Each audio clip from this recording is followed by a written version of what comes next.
Hello students, hope you all are fine. Today we are going to start with the new chapter that is meal planning for the family. In this chapter we are going to study about the principles of meal planning, its importance and factors affecting meal planning. So we'll start with definition of meal planning. It is an art and science of implementing the principles of nutrition in one's daily diet in an appetizing way by meticulous planning, food purchase, meal preparation, and serving. When we are planning the meals, we have to follow the principles of nutrition. We have to provide balanced diet. Then we have to plan it for a week, month, and then we have to purchase food and then prepare it and serve it in an appetizing way. All these things come under meal planning. Next one is principles of meal planning. Knowledge of nutritional needs of family members according to their age, gender, and occupation is given by ICMR, that is Indian Council of Medical Research. So we should follow that guidelines to provide them good nutrition.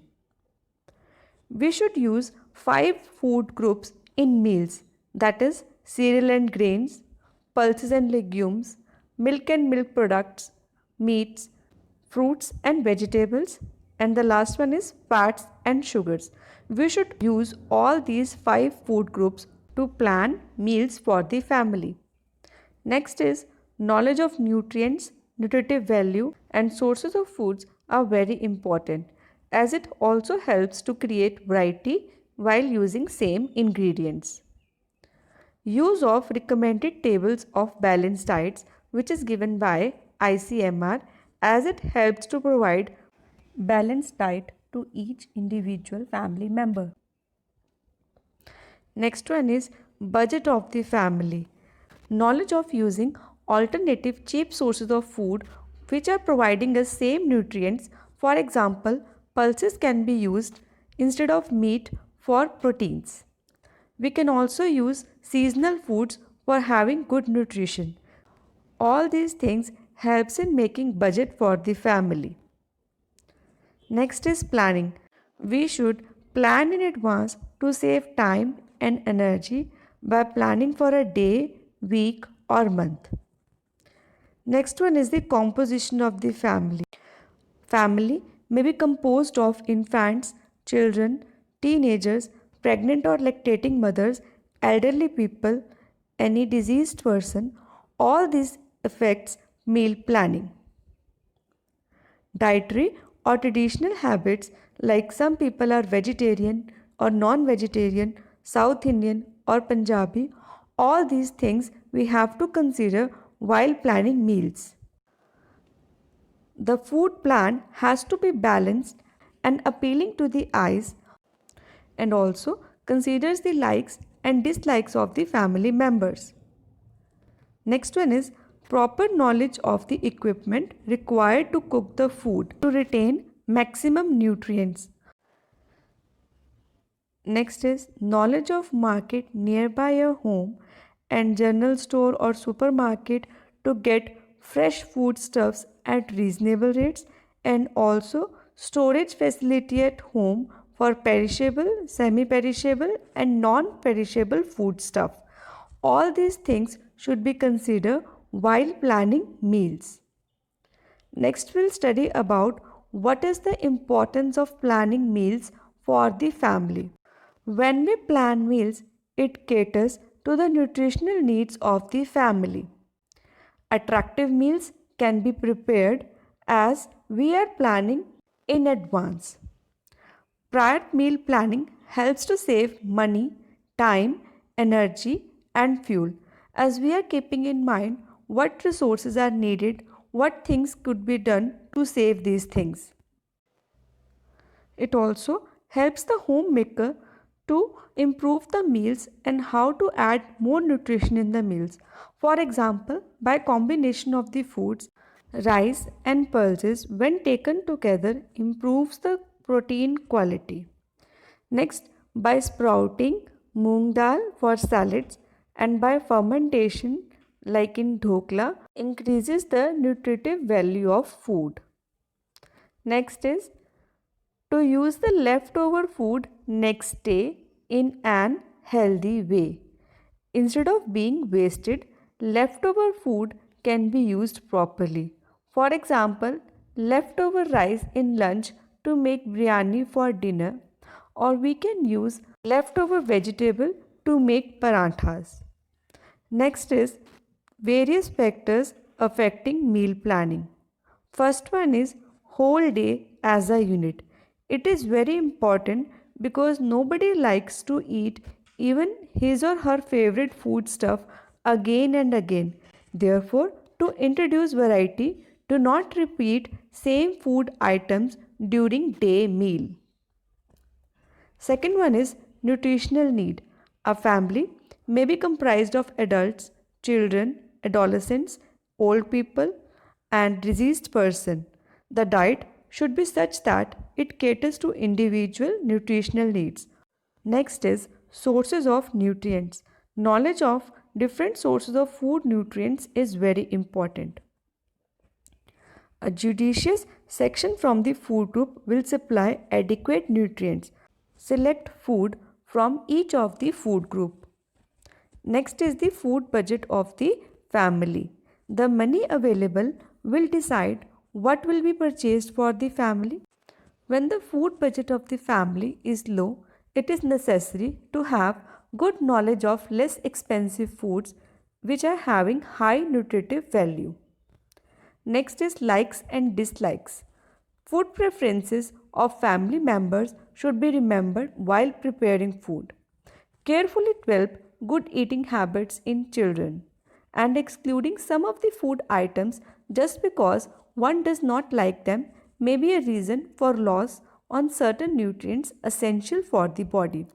So it is necessary to inculcate good eating habits in children.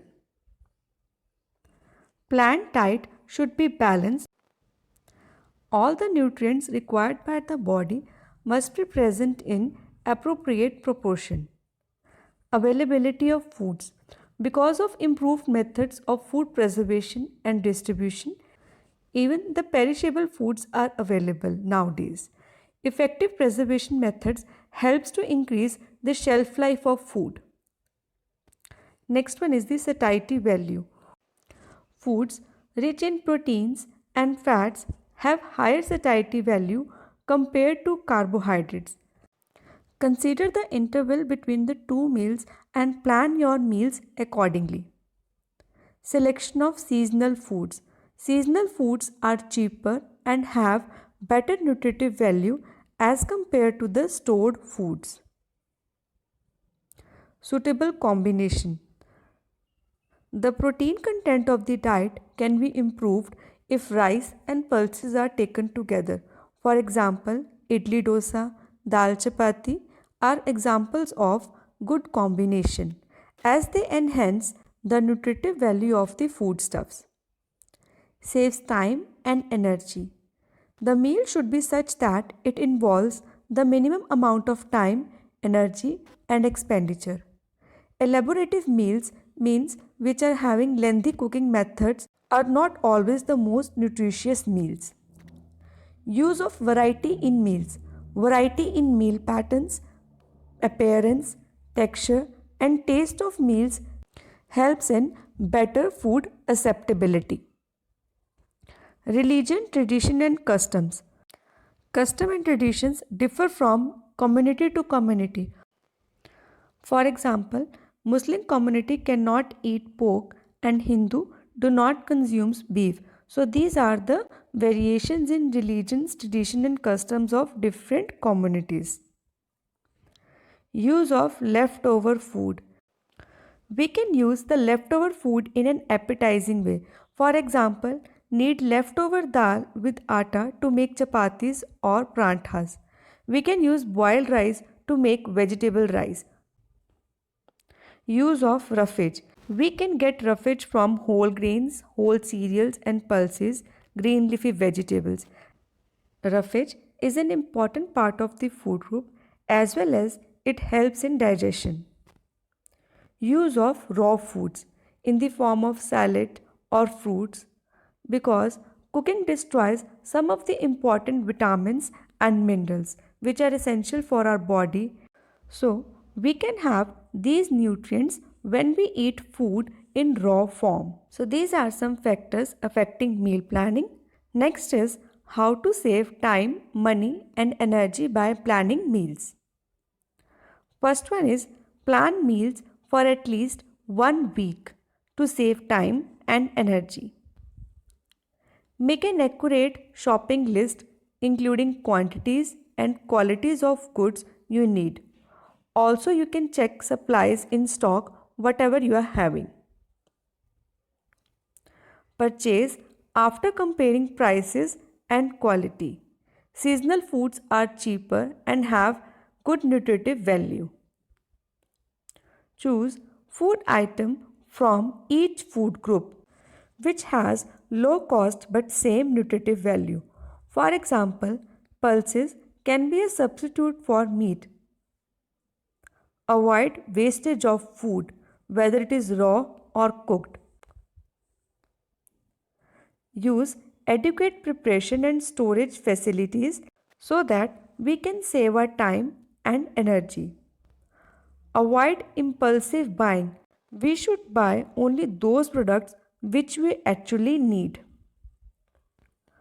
Cook meals at home as they are healthier and cheaper. If possible, try to have kitchen garden at home where you grow your own fruits and vegetables. So these are some points to be taken in consideration to save time, money and energy. So students, today we have done principles of meal planning, importance of meal planning and various factors affecting meal planning. In the next class, we will be continuing with this chapter. Thank you.